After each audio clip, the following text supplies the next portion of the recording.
Grabe, ang laki ng pinagbago tong Terminal 1 ha. Yung parkingan. Ay, nako. Laki ng pinagbago. Saan magpa-park? Look!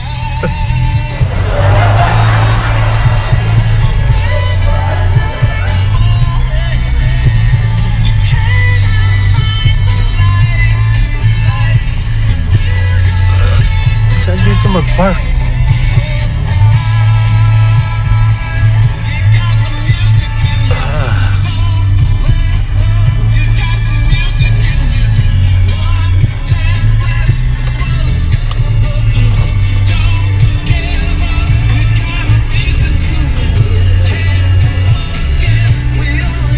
Bro, saan dito pwede mag-park?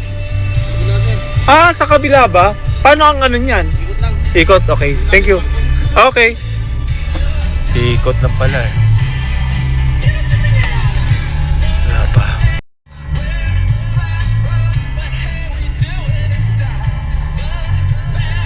Baka nandito na si Merilina.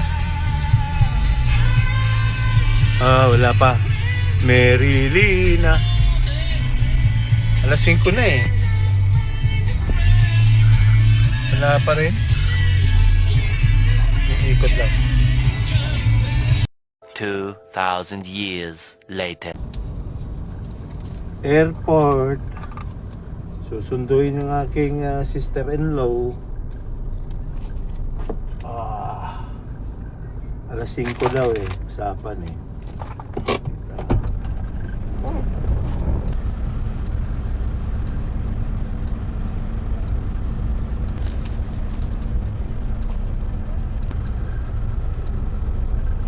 Ito yung ticket.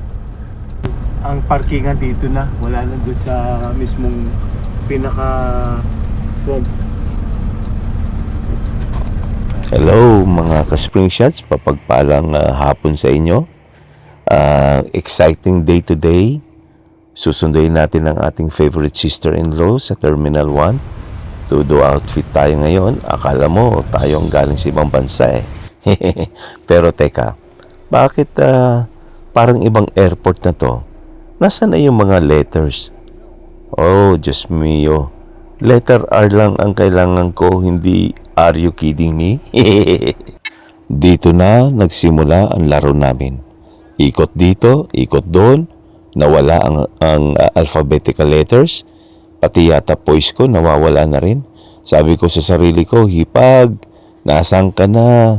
Magalanti ka pa naman, baka mapunta ka pa sa ibang sundo. Sayang ang blessing. Si Mir.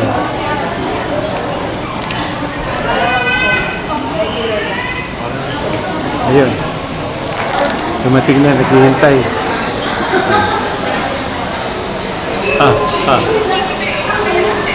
Kanina pa naghihintay yan.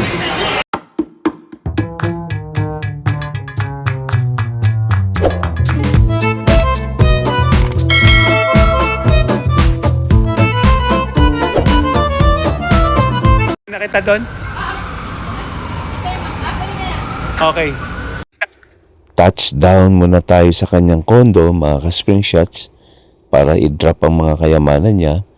Habang nag-drive tsikahan agad, alam niyo naman kaming mga maghihipag eh. Kaya? Kulang ang isang araw sa daldalan eh. Pero sandali lang okay, to very good. dahil may mas Sige. mahalagang mission pa tayo.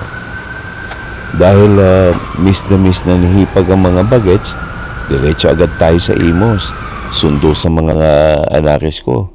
Alam niyo naman ang mga bata kapag nakita si tita nila, para nakakita ng Santa Claus eh. Tita, nasaan na po yung love nyo? Grabe mga ka-spring shots. Akala ko sa love lang may nakakalito. Sa NAIA Terminal 1 din pala.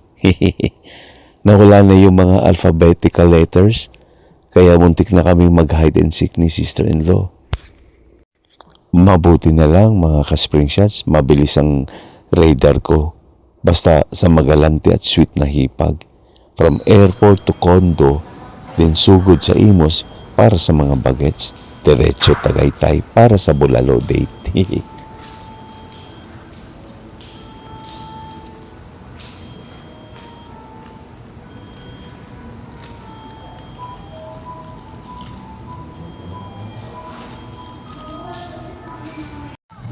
Hindi, yung ano, basta dadaan tayo doon ha.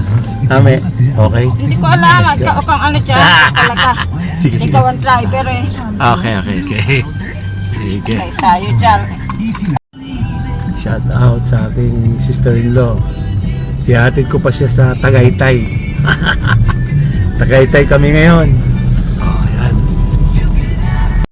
From Condo, diretso Ay, naman oo, tayo alas sa 10. Imos para sunduin ang mga bagets. Madali ako. Kasi ang next stop, Tagaytay. Sa Kainan susunod na. na lang. Sunod na lang. Nasa ano pa pala, ospital.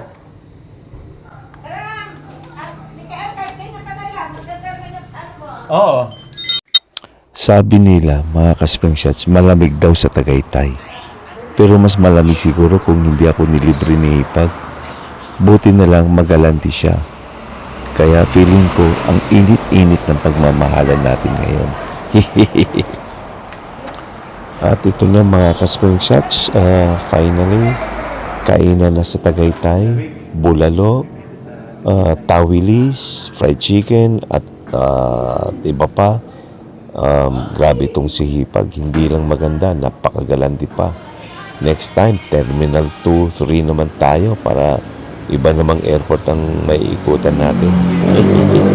Thank you so much sis sa treat. Love you. Don't forget to like and subscribe mga ka-spring shots para sa susunod na banding. Alam nyo mga ka-spring shots, okay lang pala na nawala yung mga letters sa airport. Basta ang importante, hindi nawawala si Hipag na nagsisimula sa letter G. Galante, ganda, at gustong gusto kong kasama. Lalo na pagbayaran na ng bill.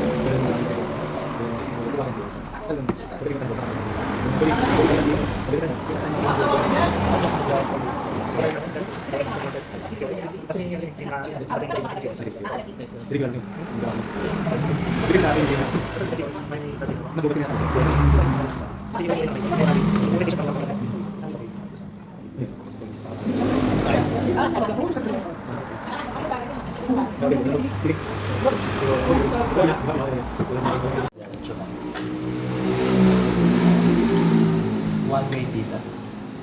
One way lang yung biyahe. Wala stop over, di one way.